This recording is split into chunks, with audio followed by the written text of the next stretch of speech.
The Philippines is stepping up its game, enhancing its military capabilities in response to China's aggressive actions in the South China Sea. If we look back at history, we can see similar situations where nations had to face powerful adversaries. Take Finland during the Cold War, for example. As a neutral country right next to the Soviet Union, Finland used a smart strategy called Finlandization to navigate the intense geopolitical pressures. Despite being squeezed between two superpowers, Finland managed to stay independent by using pragmatic diplomacy, walking a tightrope between the East and West. Now, in a modern twist, the Philippines is doing something similar. By strengthening its alliances with the United States and Japan, it mirrors Finland's approach, showing that strategic partnerships are key to maintaining sovereignty in a world dominated by larger powers. Just like Finland, which aligned strategically to protect its autonomy, the Philippines is building alliances to secure its interests in the highly contested South China Sea and bolster its stance on the global stage. With China's persistent efforts to dominate the South China Sea and encroach on Philippine territory, the tension in the region has reached a boiling point.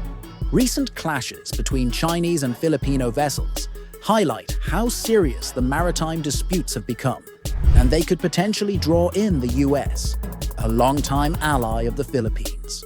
China's gray zone tactics, where it uses aggressive measures without triggering an all-out military response, have particularly targeted the Philippines. Over the past 9 months, Filipino vessels have faced Chinese lasers and water cannons, blocking their access to the disputed Spratly Islands.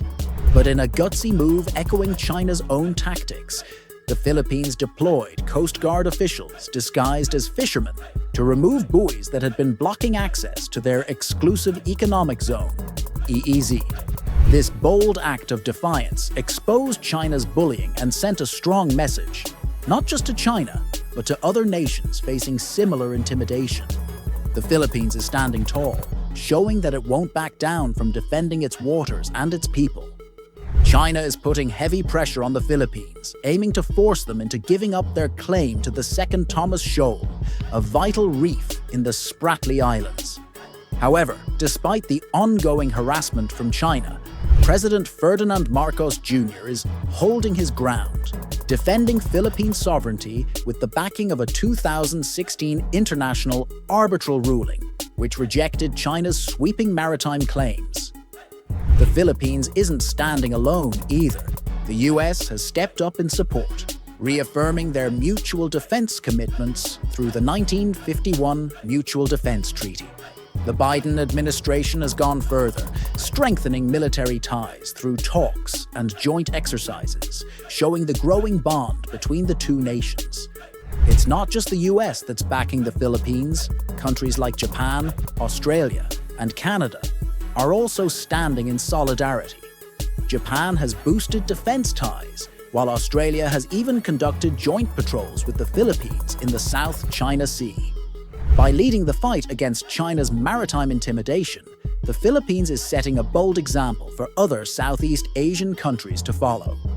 With strong support from Washington and its allies, Manila is not only challenging China's gray zone tactics, but also advocating for free and open seas, shifting the balance in favor of nations defending their sovereignty. And to ensure it can keep standing tall, the Philippines is making a massive investment in its military infrastructure, $35 billion over the next decade. This push, spearheaded by President Ferdinand Bongbong Marcos, focuses on enhancing the Navy, Air Force, and surveillance capabilities, all aimed at boosting the country's defense, especially in the contested waters of the South China Sea. Colonel Francil Margaret Padilla, spokesperson for the Armed Forces of the Philippines, has underscored the importance of these efforts, marking the country's transition from focusing on internal security to a more robust territorial defense strategy. Chief of Staff Romeo Brawner Jr. has unveiled ambitious plans to significantly ramp up the Philippines' military capabilities. At the heart of this initiative is the acquisition of more warships, combat aircraft, radars, and other cutting-edge equipment. We're talking about multi-role combat aircraft, MRCA, radars, additional frigates, guided missile systems, helicopters, and even submarines. Yes, for the first time, the Philippine Navy is preparing to acquire submarines, with South Korea, Spain, and France all expressing keen interest in providing them. But that's not all. The Philippines is also gearing up to deploy its first coastal missile system, BrahMos, following a hefty $375 million investment. Once installed in the highly contested South China Sea, this will be a game-changer. The BrahMos missile, which flies at a blistering Mach 2.8 and can hit targets up to 300 kilometers away, will firmly establish the Philippines as a force to be reckoned with, making it the first nation outside of India to employ this tech. This move not only boosts the country's defense, but also asserts its sovereignty over its exclusive economic zone. At the same time, efforts are underway to strengthen the country's presence on the contested islands and reefs in the South China Sea. As Chief Romeo Bronner has noted, improving living conditions for troops stationed there is a priority. Plans are already in place to install crucial infrastructure like desalination machines to make life a bit more bearable for soldiers. While territorial disputes in the region rage on, particularly with China, the Philippines remains committed to upholding international law and ensuring sustainability. Defense Secretary Gilberto Teodoro has reaffirmed the nation's resolve to explore and exploit natural resources within its waters peacefully. And during a recent visit to Australia, President Ferdinand Marcos Jr. reinforced this proactive approach, emphasizing the Philippines' continued cooperation with China on resolving disputes in the South China Sea. This modernization effort is a clear message. The Philippines is here to defend its territory, and it's doing so with the full backing of its allies. However, President Marcos made it clear, the Philippines will stand its ground if its sovereignty or maritime rights are challenged. He emphasized a strong commitment to collaborating with Southeast Asian nations and China to finally establish a long overdue code of conduct for the South China Sea. Speaking at a Lowy Institute forum, he underscored the need to manage tensions wisely for the success of these negotiations, all rooted in international law. Marcos didn't mince words about the Philippines' position. No part of its territory will be ceded to foreign powers. He pointed out that the growing geopolitical rift between China and the US is already shaping the regional landscape, especially in the Indo-Pacific. His message was clear. Smaller nations shouldn't become pawns in the competition between superpowers, and their strategic interests must not be sidelined in the pursuit of big power ambitions. Despite a complicated relationship with China, marked by disputes over reefs and atolls in the South China Sea, the Philippines has doubled down on its defense ties with the United States. This wasn't a forced hand, Marcos emphasized. It's a decision the Philippines made based on what's best for the country. He noted that the long-standing alliance with the US has been a key factor in maintaining stability in the Asia-Pacific region. And under his leadership, that bond will only grow stronger. The United States has been our oldest partner and ally, he said. We'll continue working together to modernize our capabilities and increase our military interoperability. Departing from his predecessor's pro-China stance, Marcos has called out Beijing's aggressive actions within the Philippines' exclusive economic zone. Under his leadership, the Philippines has expanded the number of bases available to US forces, including new sites facing Taiwan.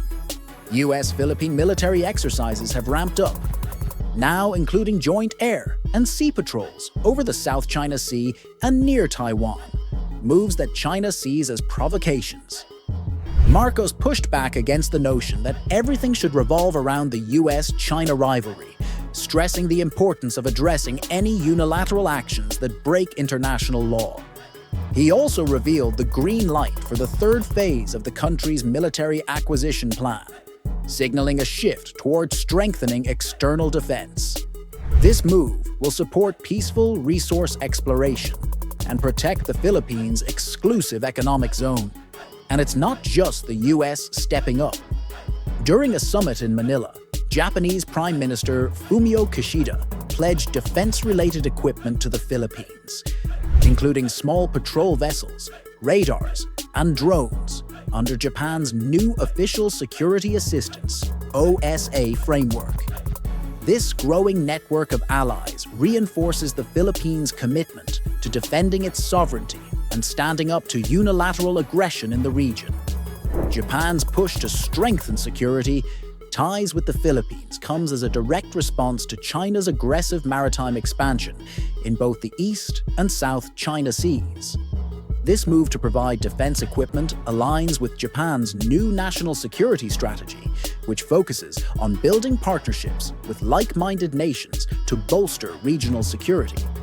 As part of this, Japan agreed to supply coastal surveillance radars to the Philippine Navy, marking the first project under Japan's newly established Official Security Assistance (OSA) program. Unlike traditional development aid, OSA allows Japan to provide direct support to the military forces of partner nations that share common goals. The escalating territorial disputes between the Philippines and China in the south, China Sea, have fast-tracked negotiations for a Reciprocal Access Agreement (RAA) between Japan and the Philippines. Once finalized, this agreement will open the door for joint military training between Japan's self-defense forces and the Philippine military. Japan's Chief Cabinet Secretary Hirokazu Matsuno emphasized the importance of maintaining a free and open international order rooted in the rule of law, calling the Philippines a strategic partner with shared values and principles. Japan's choice to prioritize the Philippines as the first recipient of OSA highlights its commitment to deepening security cooperation and addressing shared concerns, particularly in light of China's increasingly assertive actions. This momentum for closer security ties builds on President Marcos's administration's efforts to strengthen its defense partnership with the United States since taking office in June 2022. Both Tokyo and Manila are optimistic that the finalization of the RAA will lead to expanded joint training exercises, potentially involving the US as well. The first-ever joint talks between the National Security Advisors of the United States, Japan, and the Philippines in June last year marked a pivotal moment for regional security cooperation. Amid rising tensions involving North Korea, China, and the ongoing conflict in Ukraine, the three nations reaffirmed their commitment to enhancing defense collaboration to meet the challenges of an evolving security landscape. White House National Security Advisor Jake Sullivan shared that he, along with Japan's Takeo Akiba and the Philippines' Eduardo Año, discussed strategies to stabilize the region, focusing on key issues such as freedom of navigation and economic security.